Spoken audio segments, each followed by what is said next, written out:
2024 का लोकसभा चुनाव अब एकदम नज़दीक आ चुका है और कल पहली दिन है जब वोटिंग शुरू होगी। तमाम सियासी दलों ने अपने अपने हिसाब से रणनीतियां भी बना ली हैं।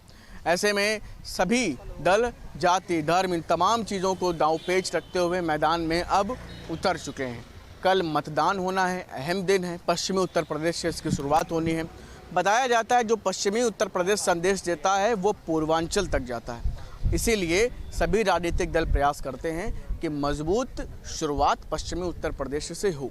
ऐसे में पक्ष और विपक्ष दोनों आमने सामने हैं। दोनों की क्या रणनीतियां हैं, लोग किसके साथ जुड़ेंगे, इसी पर बातचीत करने के लिए तमाम लोग हमारे साथ मौजूद हैं। अलग अलग लोग हैं। सबसे हम बात करेंगे कि आखिर लोगों की राय क्या है, लोग क्या सोचते हैं, लोगों की सोच क्या है, कैसे इस बार के चुनाव में देखने की उम्मीद कर रहे हैं। क्या लग रहा है भाई साहब इस बार 2024 के चुनाव में जाति धर्म किसान क्या मुद्दा रहने वाला है? विकास। इस बार भी विकास रहेगा जैसे 2019 के लोकसभा के चुनाव में था और इस बार भी नरेंद्र मोदी की सरकार बनने जा रही है। 400 पार सीटें आने जा रही है। किस दल का सियासी प्लान पूरी तरह से सक्सेस होगा? किस दल से का? भारतीय जनता पार्टी का शानदार प्लान है और जो गारंटी दिया था उन्होंने पूरा करके दिखाया और आने वाला दिन भी जो गारंटी के तहत रहेगा उससे उत्तर प्रदेश और पूरे भारत में का नागरिक अपने आप को अच्छा समझ रहा है, अपने आप को सुरक्षित महसूस कर रहा है। और आटा चावल दाल और सिलेंडर के लिए प्रधानमंत्री थोड़े चुने हैं। प्रधानमंत्री चुने हैं चीन की औकात दिखाने के लिए, ठीक है, ताकि हमारे देश पे कोई नज़र ना उठा सके। प्रधानमंत्री चुना हूँ और फिर उस बार भी 56 इंच वाला ही प्रधानमंत्री चुनूंगा। पहला चरण महत्वपूर्ण होता है। लोग कहते हैं कि जिसने पहले चरण में संदेश दिया उसका संदेश आखिरी चरण तक जाता है।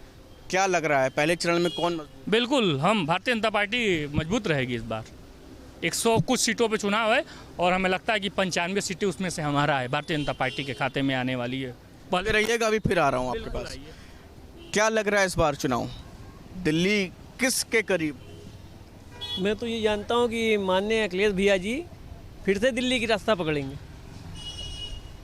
और राहुल गांधी जी भाई साहब हमारे। जाति धर्म विकास किसके साथ? विकास तो आप देख ही रहे हैं बड़े भाई पत्रकार महोदय साहब, आप सीनियर लीडर हैं। अब आपसे अच्छा हमको तो मालूम नहीं है। नहीं, आप पत्रकार महोदय साहब हैं, जो भी हो हमारे भाई सम्मान हैं। और आप विकास के नाम पे बात करेंगे तो विकास आप खुद ही देख रहे हैं। अब उससे अच्छा तो कोई विकास होगा नहीं। युवाओं को नौकरी कौन सी मिली? मोदी जी 10 साल में सरकार में कौन सी नौकरियां दे दी हैं? बस केवल वो बाजरा बांट रहे हैं और गेहूँ बांट रहे हैं। और बाजरा गेहूँ पे युवाओं को पेट भरेगा? विकास और जाति किसके नाम पे वोट मिलेगा इस बार? इस बार तो हमारे राहुल गांधी जी जोर लगाए हुए हैं और गठबंधन साथ में माननीय अखिलेश यादव जी। जनता भी नया विकास चाह रही है। युवा विकास में मुद्दे पे बात करेंगे। किस दल का सियासी प्लान इस बार सुपर हिट होगा? बिल्कुल सुपर हिट होगा। माननीय किस दल का? कांग्रेस पार्टी का। इंडिया गठबंधन मतलब गठबंधन। इंडिया बनाम एनडीए में इंडिया हिट होगा। बिल्कुल। क्या लगता है क्यों ये जो है एनडीए से अलग है या इंडिया के पास ऐसा क्या है? किस मारे जो हमारे राहुल भाई हैं हमेशा जनता के साथ में रहे और माननीय मोदी जी योगी जी केवल इनके पास जुमलेबाजी है। जुमलेबाजी के अलावा कोई बात नहीं है। राहुल गांधी जी हमारे अखिलेश भैया जी युवा उनके साथ में लगा हुआ है, बदलाव चाहता है। क्या कहना चाहेंगे इस बार चुनाव अब नज़दीक है, कल पहले चरण की वोटिंग है। बताते हैं पहले चरण में जो मजबूती के साथ आगे निकलता है आखिरी तक उसके ही हिसाब से पूरा चुनाव मुड़ता रहता है। क्या देख रहे हैं? देखिए पहले चरण के मतदान के लिए मैं आज ही सुबह मुरादाबाद और बिजनौर नगीना से आया हूं और वहां हमने जगह जगह जनता से रुक करके चौराहे चट्टी पे बात भी किया है। तो भारतीय जनता पार्टी के पक्ष में माहौल है और जनता भी भारतीय जनता पार्टी को वहाँ जिताने के लिए कह रही है। इसलिए कि विपक्ष नेतृत्व विहीन है, नेता विहीन है और मुद्दा विहीन है। और एक तरफ मजबूत श्री नरेंद्र भाई मोदी जी का नेतृत्व है, उत्तर प्रदेश में श्री योगी आदित्यनाथ जी का नेतृत्व है और जनता मोदी जी के योगी जी के काम पे मुहर लगाने जा रही है और तीसरी बार भारत का प्रधानमंत्री माननीय मोदी जी को बनाने जा रही है। हम वहाँ चुनाव प्रचार करके हमने वहाँ कल ही अखिलेश जी की रैली भी थी, उसी मुरादाबाद चौराहे पे हमने खड़ा था। तो वहाँ एक मुस्लिम दुकानदार था, हमने चाय पानी पिया, पूछा कि इस बार क्या रहेगा। तो कहे हम लोग भैया सर्वेश सिंह हैं, सांसद हैं यहाँ के, हमारे हक सुर दुख में आते हैं और हम लोग उनके यहाँ जाते हैं, सीधा काम कराते हैं। तो हम लोग सर्वेश सिंह को और भाजपा को जिता रहे हैं। बिजनौर में भी नगीना में हमने बात की तो बता रहे हैं कि यहाँ हम लोग स्थानीय प्रत्याशी माननीय ओम कुमार जी हैं नगीना में, उनको हम लोग जिता रहे हैं। और जितने पार्टियों से सब चुनाव लड़ रहे हैं सब बाहरी प्रत्याशी हैं। और भारतीय जनता पार्टी मोदी योगी जी का नेतृत्व, ईमानदार और कार्यकर्ताओं की मेहनत, भारतीय जनता पार्टी का बूथ का कार्यकर्ता इतनी ईमानदारी से रात दिन काम कर रहा है, एक एक नेता एक एक कार्यकर्ता काम कर रहे हैं। और अभी तक तो श्री अखिलेश यादव जी की, श्री राहुल गांधी जी की, प्रियंका गांधी जी की, इन लोगों की संयुक्त कहीं रैली ही शुरू नहीं हो पाई उत्तर प्रदेश में। ये लोग आपस में ही परेशान है, कहीं कांग्रेस का प्रत्याशी सपा के सामने लड़ रहा है तो कहीं सपा का प्रत्याशी कांग्रेस के सामने लड़ रहा है। स्थिति ये है कि आपस में सिर फुटौल है और एक दूसरे को कोई मानने के लिए तैयार नहीं है। ऊपर केवल गठबंधन हो गया, नीचे जमीन पे धरातल पे अभी उतरा नहीं है। और विपक्ष के पास कोई प्लान है न, इनके पास कोई प्लानर है। अकेले वही है, माई दिया गवनिया बाप बेटा बजनिया, बस एक ही अपना लगे हुए हैं। पत्नी वहाँ से लड़ जाए, भतीजा वहाँ से लड़ जाए, भाई वहाँ से लड़ जाए।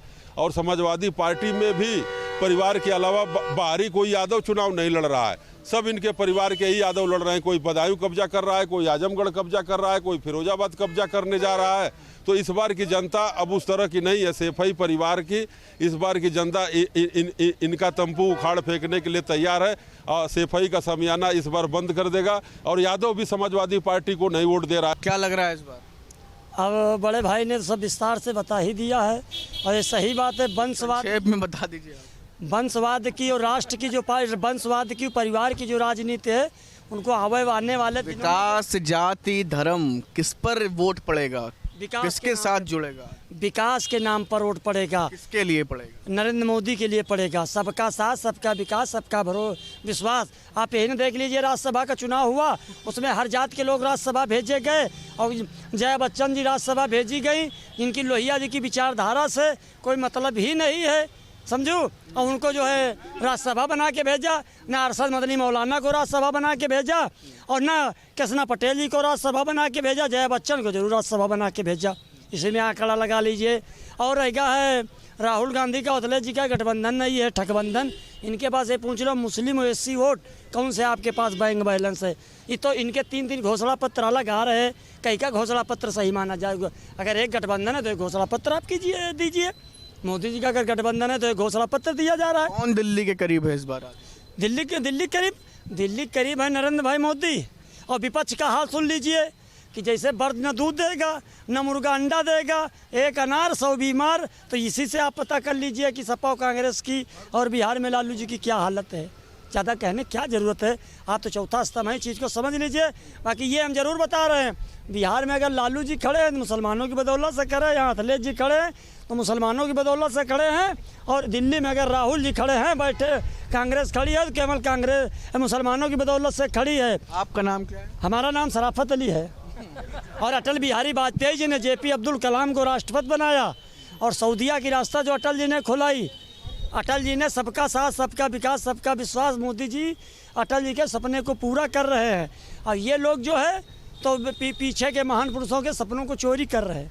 चोरी करना है अपने घर पर। राहुल जी का भी पहले चरण में जो कहते हैं कि थोड़ी बढ़त हासिल करता है वही आखिरी तक बना रहता है। उत्तर प्रदेश में कहावत है, पश्चिमी उत्तर प्रदेश से जो हवा आती है वो पूर्वांचल तक जाती है। क्या लग रहा है किसके पक्ष में हवा होगी या कौन बढ़त बनाएगा? पहले वो पूर्वांचल तक नहीं होगी, कन्याकुमारी जो हवा चल रही भाजपा की और आसाम तक जा रही है, वह विपक्ष सब आप भस्म हो जा रहा। मोदी जी भगवान के अवतार हैं, अगर भगवान के अवतार न होती तो विपक्ष के लिए दुर्दशा ही नहीं होती, सब बिल्कुल भस्म ही होते चले जा रहे हैं। पहला चरण का कल वोटिंग है। जाति, धर्म, विकास किस मुद्दे पर वोट पड़ेगा? किस सियासी दल का सियासी प्लान हिट होने वाला है? पश्चिमी उत्तर प्रदेश से पहले चरण में कौन बढ़त बनाने वाला है? सब अब इस बार तो भारतीय जनता पार्टी ही की सरकार बनेगी, समझिए। और कोई है ही नहीं, कोई विपक्ष है ही नहीं। विपक्ष सब खंड खंड हो चुका। विपक्ष जिस चीज़ का हवा उड़ा रहा, कहीं कुछ है उनके साथ कोई नहीं। यहाँ सारी पार्टियों का 80% मैं बता रहा हूँ, 80% लोगों का वोट भारतीय जनता पार्टी में मिलेगी, जो कि 80% लोगों की बात कर रही भारतीय जनता पार्टी। इसलिए 20% लोग हल्ला जरूर उठाएंगे, 20% लोग तो हमेशा रहेंगे। दैत्य दानों की लड़ाई रहती है तो उसमें दैत्य और दानों ये हावी हमेशा रहे हैं। लेकिन यह है कि जो संविधान को मानता है, जो देश को मानता है, आज तक से देश को किसी ने क्यों नहीं बनाया। अब आज सारे सबके घोषणा पत्र आ रहे हैं, इसके पहले लोग नहीं रहते थे क्या? 60 65 साल लोगों ने राज किया, इसके पहले कोई समस्या नहीं थी। अरे उसके पहले ही समस्या खत्म कर देते तो आज 2014 से क्यों भारतीय जनता पार्टी की सरकार बार बार बनती। जनता ने जिस पे विश्वास किया, जनता विश्वास पे ही वोट डालेगी। अब इस बार और कोई प्लान नहीं चलने वाला, 29 में फिर देखा जाएगा क्या होगा। विकास पहला मुद्दा, भारतीय जनता पार्टी का विकास। दूसरा मुद्दा, जातीय समीकरण को इनके पास कुछ ऐसे वैज्ञानिक हैं, शोधक हैं, जो उनके पास कुछ ऐसा विज्ञान की आधुनिक तकनीकी से ये लैस हैं कि दूसरे के मन स्थिति को भांप लेते हैं और ये जान जाते हैं कि अमुक समुदाय कहाँ वोट करने वाला है। तीसरा ये कि सबका साथ, सबका विकास, सबका। अब हमको एक चीज़ समझ में नहीं आती कि ये विकास का परिभाषा कब जानेंगे। विकास किसे कहा जाता है, किस पर पड़ने वाला है, शक्ल क्या हो, वोट किस पर पड़ने वाला है, जाति धर्म विकास किस पे वोट पड़ेगा। पश्चिमी उत्तर प्रदेश खड़ा देखिए बस केवल आप समझ लीजिए कि धर्म युद्ध चल रहा है। एक तरफ असुरों की सेना खड़ी है और दूसरे के तरफ मर्यादा पुरुषोत्तम राम की सेना खड़ी है, जहां धर्म लड़ रहा है। विपक्ष के साथ धर्म है और सत्ता चूंकि और सत्ता में इतना अहंकार भर चुका है, सत्ता इतना अपने सीमा को लांघ चुकी है कि समय और नियति दोनों सत्ता का इंतजार कर रही है। बिल्कुल देख सकते हैं आप, लोगों की अलग अलग राय, लोगों की अलग अलग अपनी वजहें कि साफ तौर पर लोगों का कहना है कि अलग अलग जगहों पर अलग अपने खुद लोकली लोगों के मुद्दे हैं। लेकिन सबके बीच में कल पहला चरण की पहली वोटिंग का दिन, देखना ये होगा कि किसके पक्ष में जो हवा चल रही है वो अंतिम चरण तक बनी रहती है या बीच में ही हवा अपना रुख बदल लेती। वीडियो जर्नलिस्ट समीर कनकी के साथ शुभम पांडे, न्यूज स्टेट, लखनऊ।